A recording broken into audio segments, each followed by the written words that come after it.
Thanks very much for staying with us. Time now for Eye on Africa with me, Georgia Calvin-Smith. Tonight, there's international warnings of diplomatic blowback after Somalia's president signs an extension of his mandate into law. Critics of the move fear that it will deepen the country's political instability and worsen extremist violence. Also, attacks against and abuse of LGBT plus people in Cameroon are on the rise. Human Rights Watch says that dozens have been targeted by a police crackdown since February. And Benin's president vows to track down those responsible for pre-election violence as he's voted in for a second term. Patrice Talon's returned with 86% of ballots in a poll which featured no major opposition figures. But first, the US, the EU and the UK have all warned that Somalia's extension of the mandate of President Mohamed Abdullahi Mohamed by 2 years could lead to sanctions. Known widely by his nickname, Farmajo, Mohamed Abdullahi Mohamed defied the Senate and signed the controversial law after the lower house voted for the move. Farmajo's term officially ended in February when elections were delayed. He says that the extra time will allow the vote to be organised. The country hasn't had a democratic direct election in decades, and critics fear further destabilisation. Nicolas Chemin with more. Somalia should have had its presidential election in February. But now the lower house of parliament has extended President Farmajo's mandate for 2 more years. The Senate rejected this decision, but Farmajo nevertheless signed it into law. The law also paves the way for a one-person, one-vote election in 2023, the first such direct poll since 1969 in Somalia. The current crisis mushroomed after Farmajo and the leaders of Puntland and Jubaland, 2 of Somalia's 5 semi-autonomous states, disagreed over how to organise the elections. The extension of the mandate drew mixed reactions on the streets of Mogadishu.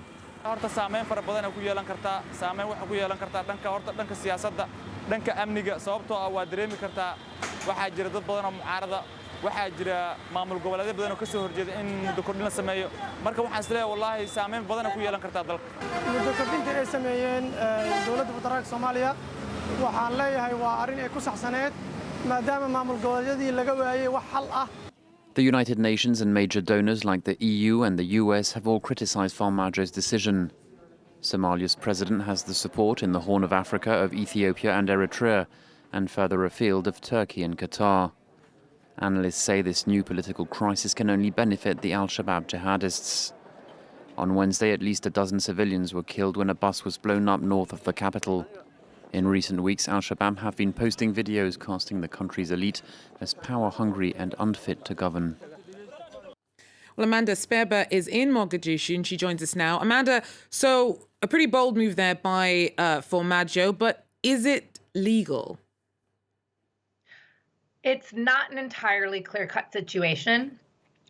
Both sides have constructed arguments based on legalese that works in their favor, though the vast majority of Somali analysts here and abroad say that what's happening right now is illegal and very dangerous. Those supporting the decision to extend the president's mandate say that an article signed in 2016 allows the president to stay in power until the next election to avoid a vacuum of leadership. They also question the legitimacy of the upper house, saying that they don't have a quorum.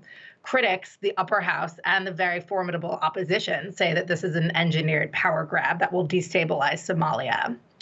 The international community, meanwhile, is firmly aligned with the critics and says it undermines the legitimacy of the democratic process. There's a lot of concern about the potential for tumult and fully open conflict. The US and the EU have both issued statements saying that they will not accept an extension under any circumstances. Meanwhile, for its part, the Farmajo administration has said this type of criticism is an encroachment on its sovereignty.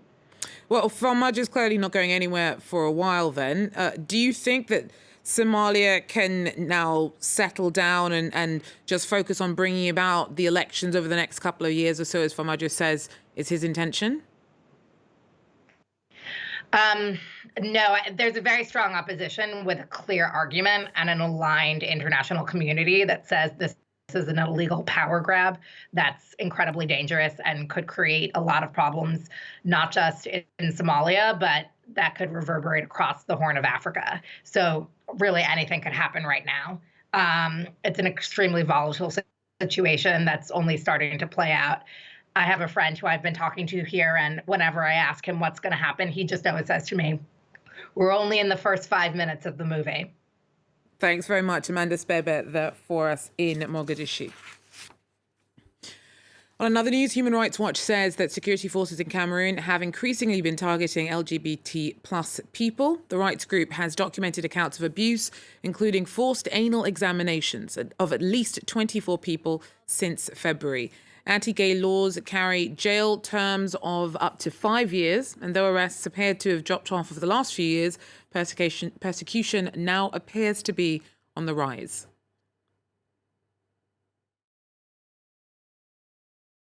There has been an escalation in attacks, abuses, and arbitrary arrests of LGBT people in Cameroon in the past year.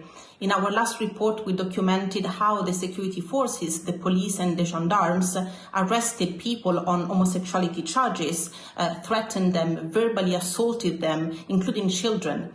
And they even forced some of them to undergo anal examinations, which are extremely intrusive and are a form of torture.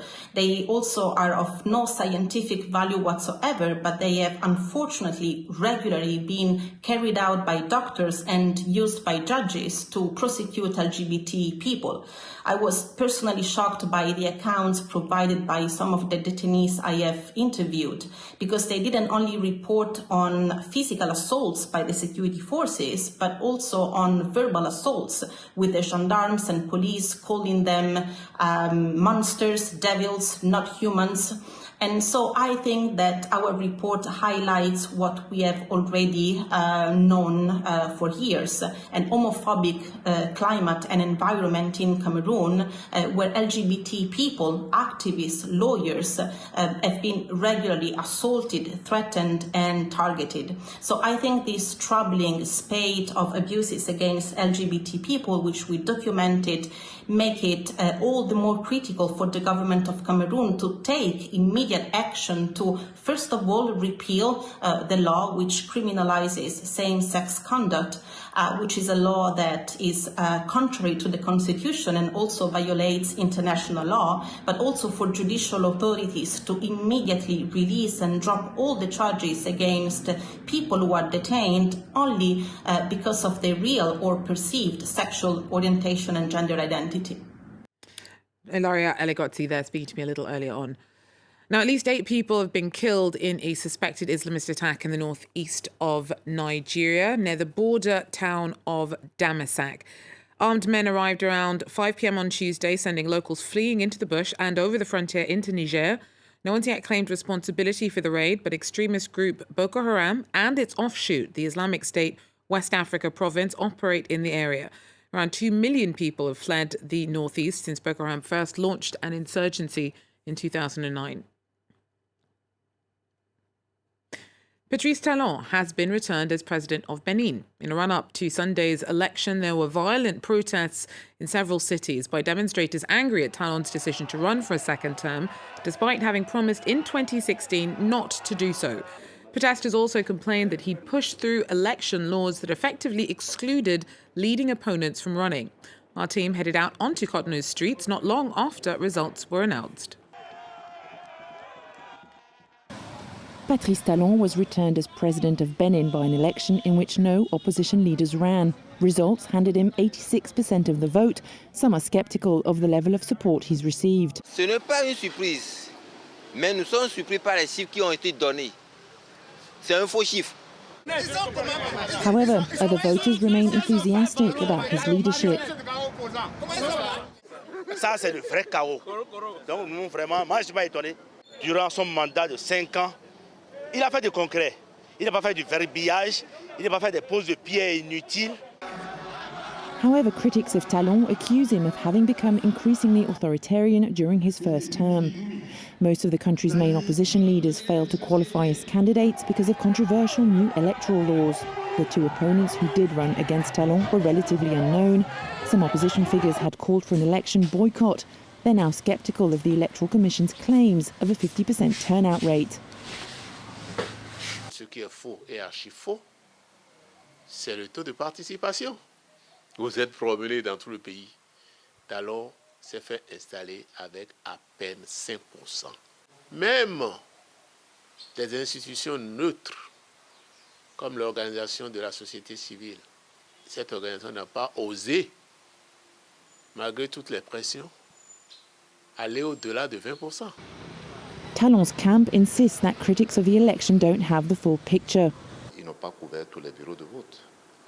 Sur 15 500 bureaux de vote, ils avaient à peine 1500 observateurs dans les bureaux de vote. Donc ce n'est qu'une partie, un seul aspect de la participation qu'ils ont certainement vu. Candidates have 5 days to challenge provisional results at the Constitutional Court, but Talon's margin of victory is so large that it's unlikely to be contested. Well, that's it for Eye on Africa. Thanks for joining us. Do so again if you can. Take care.